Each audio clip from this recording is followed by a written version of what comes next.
Thank you, both of you. Well, I was going to preach this morning, and then I realized we have a very, very special guest.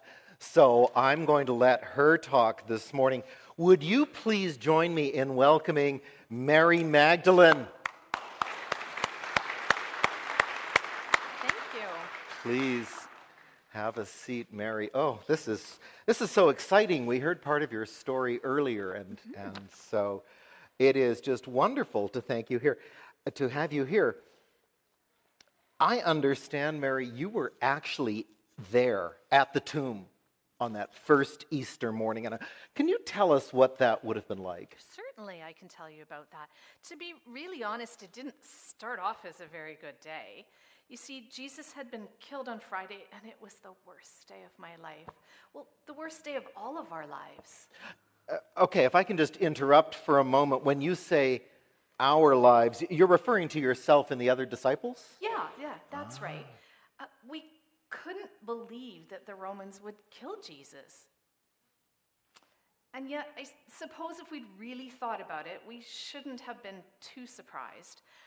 After all, Jesus talked about God loving everyone, no matter who you were, and we should have known that the authorities wouldn't want that kind of message to get out there. I'm sure they didn't, no. So what happened on that Sunday morning? Well, because the Sabbath began shortly after Jesus died, we couldn't go visit the tomb for a whole day. But I knew I had to go and spend some time there. I just wanted to sit alone with the body of Jesus and, well, talk to him. Tell him my thoughts and my feelings, just like we used to do. I see. Well, and what happened when you got to the tomb, Mary? Well, it was horrible. I was devastated. The stone had been rolled away, and when I looked inside, I could tell that Jesus wasn't there. Who would do such a thing? Who would steal Jesus' body? So I ran to tell the others, and I ran into Peter and John, and I told them what had happened, and they came back to the tomb with me. And they went in, and they confirmed that Jesus wasn't there, and then they left. But I stayed. You stayed? Yeah, that's right. I sat down on a piece of wood, and I started crying. Big, heaving cries. It seemed like the worst thing in the world that someone would come and take Jesus away. And then, while I was crying, this man came over. I didn't even look at him. I just said, please, if you've taken Jesus away, tell me where you've put him, and I'll go get him. Please? And that's when I heard him. Heard who? I heard Jesus. He was the strange person who was talking to me. He called me by name, and I knew it was him. Mary, he said, and I just knew. That's amazing. What did you do next? Well, the words just tumbled out of me, and I had 1,000 questions. Jesus told me he had a job for me. Anything, I said to him. Well, Jesus said to me, I need you to go and tell the others that I'm alive. And I need you to go and tell the world that I'm alive. So that's why I'm here.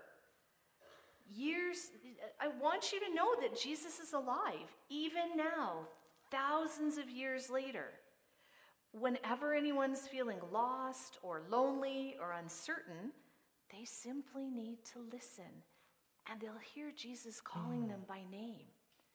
Whenever someone feels like they don't belong or that God doesn't love them, they can pause, and Jesus will remind them that no matter who they are or where they are, God loves us, always. And that's what it means that Jesus is risen. Wow. What an amazing story, Mary. Thank you so much for coming and sharing that with us this morning. Thank you. Thank you. Happy Easter, Mary. Happy Easter.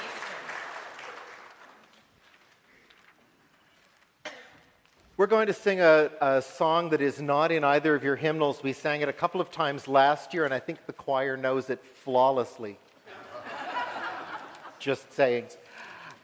I have to explain just a tiny bit about this. Several years ago at Easter time, I was in Australia, and I went to church with some friends, and I always, whenever I get to a church, I look at the bulletin to see what we're singing. Everything else to me is secondary. So I'm looking at the hymns, and I didn't recognize any of them except one.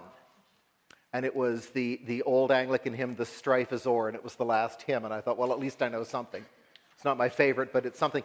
So when we got to that hymn, the organist, who was about this tall, I think, started playing this tune and just bouncing all over the organ bench. And I thought, that's a great, great Easter tune.